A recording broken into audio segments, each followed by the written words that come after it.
Olá amigos, eu sou Thiago Bizzi e esse é o Farol LS referente ao pregão do dia 30 de maio de 2016, segunda-feira, então iniciando mais uma semana.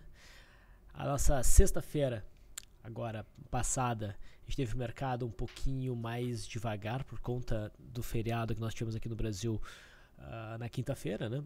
E hoje, a nossa segunda-feira, foi meio devagar por conta do feriado de Memorial Day nos Estados Unidos. Então, provavelmente a partir de amanhã, terça-feira, o volume e as movimentações voltam mais ao normal. Vamos ver então como se comportou o mercado hoje.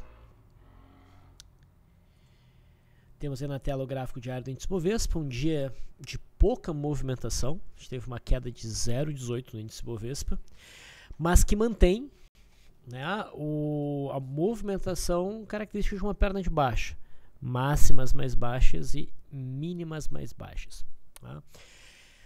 O nosso mercado está em tendência de baixa, né, e a expectativa é de continuidade deste movimento de queda, né, com alvo provável no fundo da metade de março, ali por volta dos 47 mil pontos.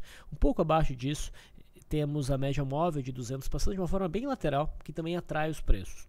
A gente está já há alguns pregões num ponto importante do mercado no curto prazo, que fica mais clara, esse ponto fica mais claro se a gente olhar o gráfico do futuro.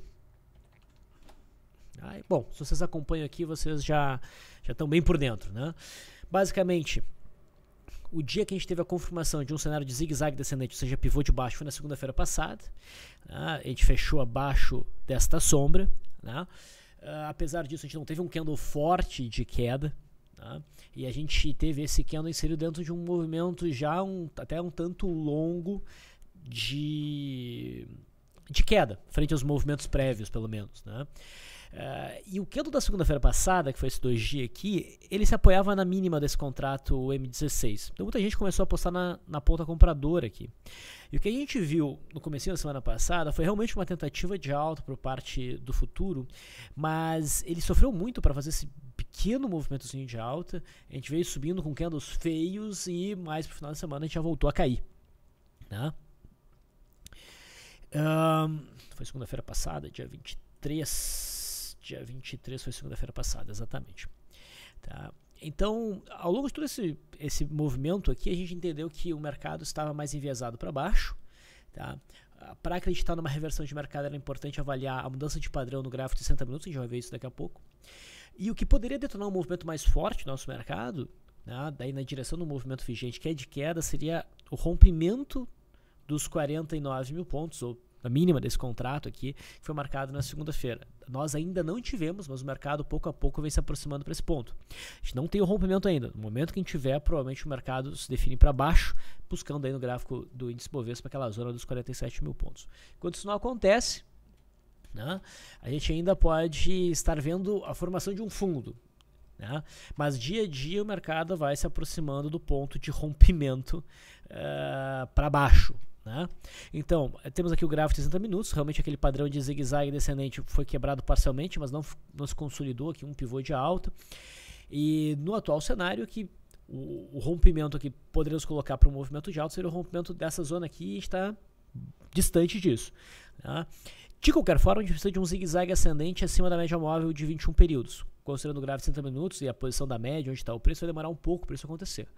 Né? E quando isso não acontece, um movimento mais fácil é de queda. A gente está mais próximo aqui do rompimento, né, dessa zona aqui dos 49 mil pontos. Vamos ver o gráfico de 15 minutos. Né? O mercado hoje teve a primeira hora e meia de movimentação, de negociação direcionada para queda. A gente conseguiu aproveitar bem esse movimento, né, quem acompanhou comigo a abertura dos futuros. Não foi a mesma coisa no dólar. O dólar não teve esse cenário de operação nessa parte inicial do pregão aí para scalps. O dólar estava bem perdido. Mais tarde, no gráfico de 15 minutos, a gente teve aqui o rompimento do primeiro movimento, era operável e o mercado acabou gerando stop, tanto pela média móvel de 9 quanto pelo rompimento desse topo aqui. Então não foi hoje que o mercado quis se definir, e é compreensível. Faltou volume, a gente não teve a participação dos estrangeiros. Vamos só olhar o gráfico do índice Bovespa só para ver como o volume foi baixo. Teve volume muito baixo. Então torna mais complicada a avaliação de qualquer sinal e qualquer definição de mercado, né? Bom, apesar do dia meio search and destroy, meio errático que a gente teve no final das contas ao longo de todo o pregão, né? Predomina ainda um cenário vendedor, né?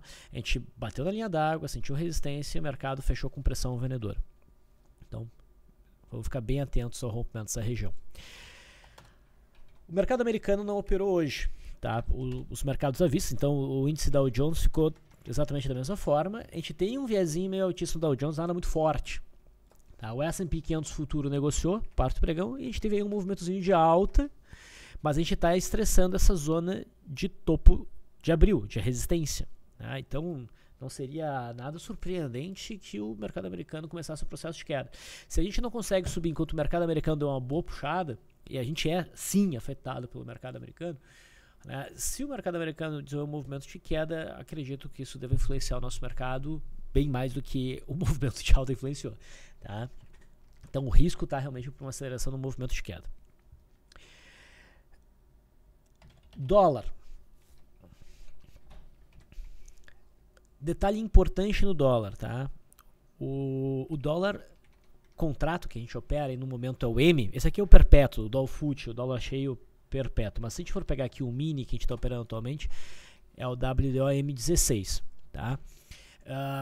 Esse contrato vai vencer amanhã, né, o último dia útil desse mês, então a liquidez vai cair tremendamente amanhã, não se opera mais day trade ou qualquer outra coisa nesse vencimento do M16, o próximo vencimento para amanhã é o WDO N16, que é esse gráfico aqui. Tá? Então tu percebe que ele já passa a ganhar liquidez no pregão de hoje. Tá? Bom, vamos ali para o perpétuo do dólar para ver o gráfico diário e depois a gente vai para o intraday.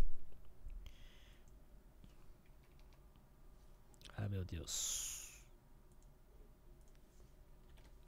Deixa eu corrigir o gráfico. Ok, tudo certo. Então, na sexta-feira o dólar testou essa faixa de resistência por volta dos 3.630, que é a resistência de um retângulo. Esse retângulo que a gente está vendo aqui, ele se impõe à cunha descendente que foi rompida para cima, é um padrão altíssimo. Então, para que a cunha se desenvolva realmente e possa levar os preços até essa zona, que é o que se esperaria de uma cunha, a gente tem que primeiro vencer o retângulo que se desenhou aqui. Na sexta-feira o mercado testou essa zona de retângulo e fechou com candle de cotação baixista. Alguém mais agressivo poderia até pensar em vendas e hoje realmente o mercado foi para baixo. Tá? Não estou dizendo que o dólar não possa vir a romper essa zona. Se romper, tá? Fica mais claro agora, tá? Depois dessa queda do dia de hoje. Mas por enquanto a expectativa agora é de queda para o dólar também. Este aqui é o contrato que vai morrer, esse aqui é o contrato que nós vamos passar a acompanhar, e aqui já está desenhada a resistência do gráfico diário, ela está bem clara, né? em 3.648,50 e o suporte fica ali em 3.499,50. Tá? Vamos ver então esse último dia de negociação no WDOM16. A sexta-feira, o início do pregão foi direcional para o dólar, a gente conseguiu operar bem isso aqui na primeira hora e meia, né, e depois o dólar não ofereceu nada claro, né, foi um dia de contração. Hoje a abertura do dólar também não sinalizou nada para a gente. Tá? Para compras a gente realmente deveria aguardar o rompimento dessa resistência e para vendas o rompimento desse suporte que tem a ver com o gap aqui do dia 27, sexta-feira. Tá? E o momento em que o dólar fez algum movimento mais operável foi justamente quando ele perdeu essa mínima aqui. No gráfico de 5 minutos fica mais claro o rompimento dessa tentativa de fundo, né? O sinal de reversão está no suporte, que é frustrado, e daí o mercado fecha o gap. Então foi a partir daí que o dólar ficou mais interessante para operações. Ele já rompeu a média móvel de 200, a expectativa seria por continuidade do movimento de queda, vindo buscar o fundo do dia 24. Buscando o WDON16, a gente vai ver que no dia 24, que é o próximo contrato agora que a gente vai operar a partir de amanhã, não tem muita liquidez nesse momento, mas ainda seria o ponto de referência para alvo da queda aí do dólar. O juro fez um movimento importante hoje. A gente mencionou na sexta-feira que o juro começava a ameaçar um zigue-zague ascendente, uma operação na ponta compradora, enfim, confirmar essa abertura de bandas. Tá? Eu estou falando aqui do contrato F18. Tá? E a gente mencionou que para levar esse rompimento aqui, essa tentativa de rompimento a sério, a gente deveria buscar a superação da máxima, tanto da sexta quanto do pregão anterior, que foi na quarta. A gente quase teve esse gatilho acionado e depois disso o juro caiu com intensidade. Não teve intensidade de volume, mas teve intensidade de movimento. E esse movimento afasta uma expectativa altista, né, que estava se criando. E na minha leitura agora a gente já deve ajustar essa resistência para cá. Seguimos então dentro de um retângulo que está ganhando amplitude. Começou aqui, ganhou amplitude para cá e agora ganhou amplitude para cá. Agora é uma questão de aguardar um novo sinal de rompimento. Indo para as ações, a Vale não fez muita coisa. Elas perdeu a mínima de sexta-feira, depois de ter batido na média móvel de 9, a expectativa é de queda em busca do fundo aqui de março, o fundo do finalzinho de março, ali por volta dos 10h30. Tá? Vai ser difícil a Vale abrir espaço para operações na ponta compradora que sejam consistentes aí no curto prazo. A Vale 3 também perdeu a mínima, a expectativa é de queda em busca dos R$13. A Petrobras é que chamou realmente a atenção hoje. Já na sexta, a gente teve um acionamento de uma venda que eu coloquei no farol, na perda mínima desse 2G, considerando isso aqui um pullback do rompimento dos 9, e o fato do papel vir operando abaixo dos 9, né, que era um patamar de suporte importante, na minha leitura, estabelece uma pressão importante de queda para o papel. Né? A gente já tem um zigue-zague descendente, a gente está abaixo da média, a gente teve também essa cunha rompida para baixo. Tá? Então a expectativa seria de uma queda em busca aqui do site 50, para onde também passa a média móvel de 200. A forma como o papel fechou na sexta-feira chamava atenção para um cenário de gap de fuga. Então a perda mínima gerava um novo sinal de entrada. Então ela vem dando vários sinais de entrada abaixo aí dos 9. E hoje a gente chegou a ter, a abertura do mercado foi em queda e depois ela virou e chegou a operar numa alta aí de uns quase 5%. Aí depois acabou devolvendo. Apesar dessa movimentação, o stop para um cenário de gap de fuga não foi acionado porque a gente usa a volatilidade aqui como filtro. Tá? Então o stop tem que ter 6,21% de amplitude, tá? De distância. Então a operação segue. No intraday, foi isso que a gente teve. A gente bateu numa zona de gap aqui do passado, formando até o que poderia ser um primeiro movimento, rompendo da mínima logo no começo do pregão. Depois aí da primeira hora e pouco, poderia gerar uma boa venda, só que o dólar, a Petrobras foi subindo, fechou o gap, rompeu a linha d'água. Rompimento meio questionável pela posição da média móvel de 21 períodos. Se a gente acompanhasse de perto a Petrobras, né, se a gente estivesse acompanhando de perto, a gente iria ver esse movimento lateral, bem comportado, a gente ia querer olhar num gráfico mais curto, a gente veria aqui um Power Breakout que foi acionado com todas as características muito perfeitinhas, assim. A gente teve um forte movimento de alta, inclusive esse candle violento aqui, ó, é um típico candle de exaustão de movimento. Ele aparece depois de um movimento já ter iniciado faz algum tempo, está distante da média móvel de 21 períodos, teve um pico de volume e além disso a gente teve o teste de um ponto importante de resistência que é a fronteira de um gap. Então, inclusive aqui a gente começou a operar na ponta vendedora e se tivesse tido mais tempo de negociação, provavelmente a Petrobras voltaria para a linha d'água. Tá? Então foi um dia um pouquinho mais agitado na Petrobras, tá? Na ponta altista. Essa alta aqui tem muito a ver com a renúncia do Bendini. Tá? Mas enfim, apesar dessa alta, o papel continua direcionado para a queda na minha leitura e a PTR3 também. A PTR3 também acionou um cenário de gap de fuga e nem teve tanta alta, se não chegou nem a superar a máxima da sexta-feira, a expectativa é de queda. Ambev desacelera, mas não gera nada muito operável aqui. O setor de siderurgia, a Gerdau até veio um pouco abaixo dessas mínimas aqui, mas não o suficiente para dizer que a gente teve um rompimento. A gente tem que romper a média móvel de 200 para fazer a leitura de um mastro de bandeira para baixo. Então, umas coisas ainda ficam em aberto. Mas há um viés baixista no papel. Quase que a gente forma aí um cenário de opening power breakdown. A Goal está um pouco mais direcionada para baixo. Alguns já vão fazer a leitura de um mastro de bandeira. É um papel para acompanhar de perto o cenário baixista. Até daria para encarar um opening power breakdown na Goal 4 mais do que na Gerdau. Tá? A CSNA forma um candle de indecisão. Não tem um cenário bonito para um trade de retorno a médio, isso daí provavelmente dá continuidade. A gente deve acompanhar aqui no intraday, olha as bandas como estão estreitas. Tá? Isso aqui provavelmente vai dar paulada para algum lado e o mais provável é para baixo. Tá? Mas o ideal aqui é realmente aguardar para um rompimento claro e não uma mera violação de mínima. Tá? Melhor até seria a formação de um primeiro movimento baixista. O papel continua direcionado a buscar a faixa aqui dos 6,595, média de 200 e 5,78, essa região aqui. Uzi Minas vai perdendo essas mínimas recentes, né? A gente viu que esse Arami aqui não foi acionado, não estava com cara de funcionar de qualquer forma, e conforme a gente vem dizendo, né? O mercado vai perdendo mínimas e deve buscar a faixa de 1,45. No setor de bancos, o Bradesco está em cima do suporte com candle de dúvida. Tá? Muitos vão ver nisso um ponto de compra, mas não é um ponto significativo. A gente tem a média de 21 períodos. O ponto é bom, porque a gente está no suporte. O cenário que não é, né? A gente está com essa média de 21 períodos inclinada para baixo. Então, não está muito legal. Tchau. Itaú, mesma coisa. Está testando uma zona de suporte, mas o mercado não esboça grande reação. Não vejo compra aí. E Banco do Brasil, né, já rompeu o suporte e rompeu com força. Esse candle aqui é para levar a sério. Como o papel ficou sobrevendido, a gente mencionou que era bem provável, era bem aceitável um movimento de recuperação, mas que essa zona aqui é uma resistência importante, ali dos R$17, R$17,30. E provavelmente o que a gente está vendo aqui é só um processo de pullback para depois o papel voltar a cair. Okay? Outros papéis que nós podemos mencionar. Bom, na lista de sempre é BVMF. Né? BVMF segue operando abaixo do que era o ponto crítico de suporte, por volta dos 16,35, 16,40. Fica até com uma carinha de massa bandeira. Eu ficaria bem atento ao rompimento dessas mínimas aqui.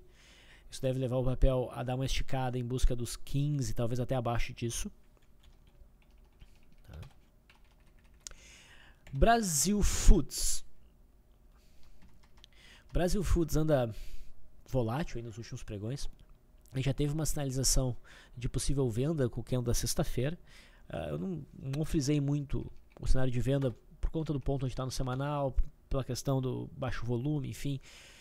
Mas o papel hoje, mais um dia que os vendedores mostram que estão no domínio da situação, e se for para o papel esticar para algum lado, provavelmente é para baixo. Repare o seguinte, a abertura do nosso mercado, ou próximo da abertura, na verdade, uma hora e pouco depois, a gente teve uma barra elefante altista, ela não foi acionada, o papel veio desenhando um processo de gift, não acionou o gift, frustrou o gift e pesou, rompendo tanto essa barra quanto essa barra aqui. Esse rompimento é que é importante e provavelmente o papel agora terá mais facilidade de acelerar para baixo. Tá? Então merece acompanhamento, pelo menos no intraday. Indo para a commodity, seguindo aqui a ordem alfabética, o milho, que tinha virado a média móvel de 9 para cima, subiu um dia, agora dá uma pancada para baixo, vira a média móvel de 9 para baixo. A gente está naquele período onde esse modelo de média móvel de 9 que funciona muito bem no milho, né, dá sinal falso para um lado, sinal falso para o outro, a gente nunca sabe quando é que vai ser o sinal verdadeiro, mas no geral o sinal verdadeiro compensa todos os sinais falsos. Então agora, pelo modelo da média móvel de 9, a gente tem venda no milho. Tá? Cosan nos deu um bom trade a partir do dia 12. Né? Se a gente ajustar o gráfico, vamos ver que o movimento foi até melhor do que parece. E agora o papel vem recuando e volta para aquele patamar de suporte. Está chamando a atenção de muita gente, mas ainda não dá um sinal legal para a entrada. A gente não tem candles legais, as sombras superiores não são boas. O ideal é ver um candle de força rompendo essa LTB aqui de curto prazo. Tá? Antes disso é muito perigoso entrar no papel. CSMG3 também vem escorregando, chega aqui na média móvel de 21 períodos. Alguns vão ver nisso aí um cenário de compra, mas não chama lá muita atenção. Se a gente for olhar aqui no semanal, a gente está distante da média móvel de 9, não muito, mas para os níveis semanais a gente está razoavelmente distante e bem distante da média móvel de 20 períodos. Nesse tipo de caso aqui, eu fico mais interessado até no rompimento dessas mínimas, a frustração disso aqui como um sinal de entrada do que uma compra aqui. Tá? Mas enfim, está num ponto que pode se movimentar para os dois lados a Copasa. DIR3 veio falando desse papel há algum tempo, rompeu falso para cima, provavelmente rompe verdadeiro para baixo. Tá? Só que desde o rompimento a gente não teve acionamento, a gente não perdeu nenhuma mínima, o papel vem andando de lado. E para mim isso faz o papel de um pullback, provavelmente na perda dessas mínimas aqui o papel acelera, vindo buscar as proximidades da média móvel de 200. Então é um papel para acompanhar, mesmo intraday, vamos ficar atentos à eventualidade aqui do rompimento dos 5,30. Ecor 3 está perdendo este canal de alta, estava com uma cara até de zigue-zague descendente até sexta-feira, né? Tipo um pivôzinho de baixa, só que hoje o papel reagiu e deixa mais complicado no cenário de venda. Tá, então, por enquanto, o cenário de venda não se confirma, mas compras aqui também não. Tá? Eu não operaria a superação dessa máxima, tá? Não é um sinal forte. E se aqui o mercado não conseguiu fluir, aqui provavelmente também não flui. Então, para buscar compra nisso aqui, no cenário de correção, de verdade, espera o rompimento da LTB, uma demonstração de força. Even. Mesma coisa em Even. A Even veio corrigindo e está testando esse suporte desse gap. Percebe que tem um gap oculto aqui. Tem a média móvel de 200, tem a média móvel de 21 períodos. Nesse sentido está até interessante. O candle não é muito forte, não tem muito volume, é compreensível pelo dia, mas preferível mesmo é esperar o rompimento da LTB para acreditar em compras. Se o mercado romper suporte para baixo, romper os 3,95 para baixo, provavelmente a gente tem uma queda até o início de maio. E repare que se o mercado conseguir subir, provavelmente a gente vai ter um ombro, cabeça-ombro invertido que poderia dar uma nova operação de compra pelo rompimento. EZTC3 nos oferece aqui um cenário de venda por correção. Tá? O volume foi bom, principalmente considerando o volume baixo generalizado do mercado. Aqui foi mais alto que os volumes da semana passada.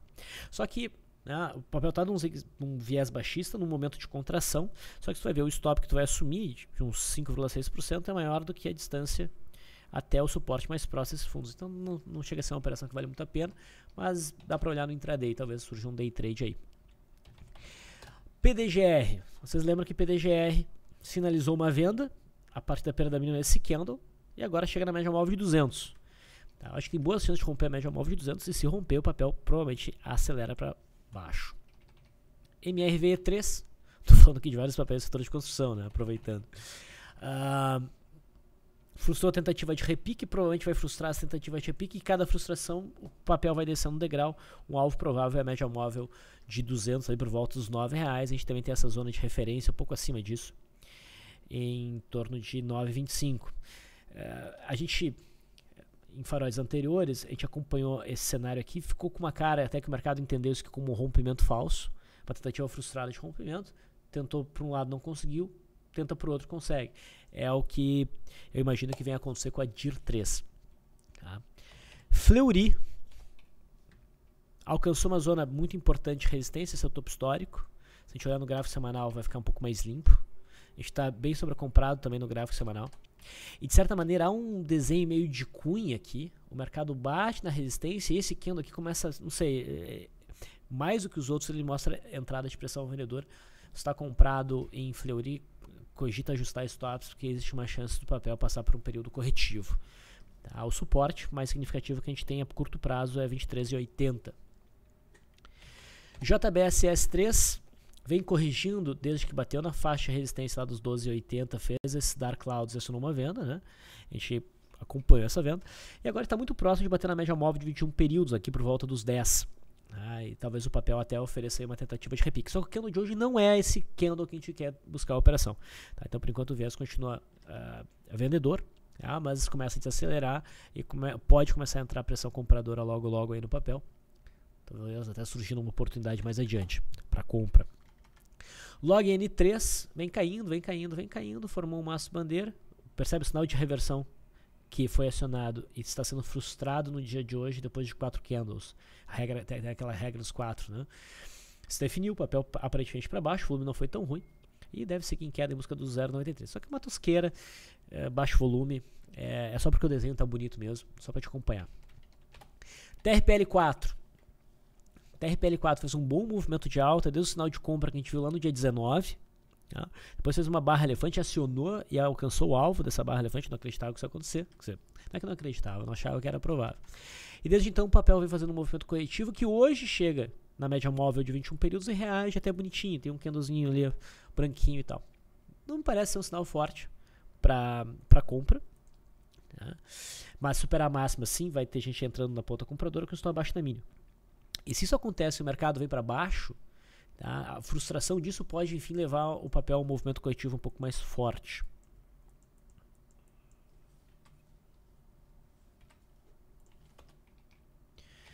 Então vamos ficar com isso em mente. O papel também está um pouquinho sobrecomprado até em prazos mais longos. Viagem R3. Você lembra que a gente mencionou esse papel? Na sexta-feira era um dos papéis com possibilidade de operação pelo rompimento máximo bandeira, em especial se tivesse superação da máxima de sexta, coisa que aconteceu hoje já na abertura, e o papel subiu hoje 17%. Tá? Se a gente fizer um ajuste aí por agrupamentos e desdobramentos, a gente vai ver que a gente está bem próximo da média móvel de 200, que é um alvo provável, é um obstáculo importante a curto prazo, ali por volta dos R$11. Inclusive um power breakout no intraday, né? Só que, claro, o volume é mais limitado na VAGR3. Velite tá com cara que tá perdendo esse fundo.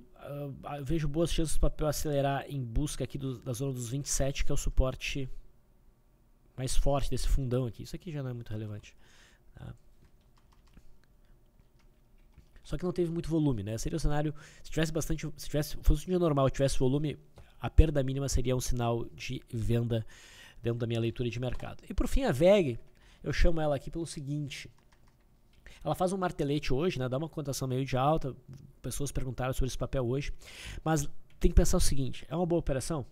Ela deu um sinal razoável de alta aqui e frustrou. Um sinal de correção aqui que a gente já não quis operar, mas seria mais razoável que o de agora, frustrou de novo, né? Então, querer se arriscar no papel aqui parece uma boa. A gente tem obstáculo dessas médias agora, de 200 e de 21, fora já um cenário meio de zigue-zague descendente e baixíssimo volume. Então, esse não é o momento para operar a VEG3 por correção. Bom, pessoal, então foi isso que eu vi de mais interessante no pregão de hoje. Espero que as informações tenham sido úteis. Eu fico por aqui. Uma boa semana para vocês. Até amanhã.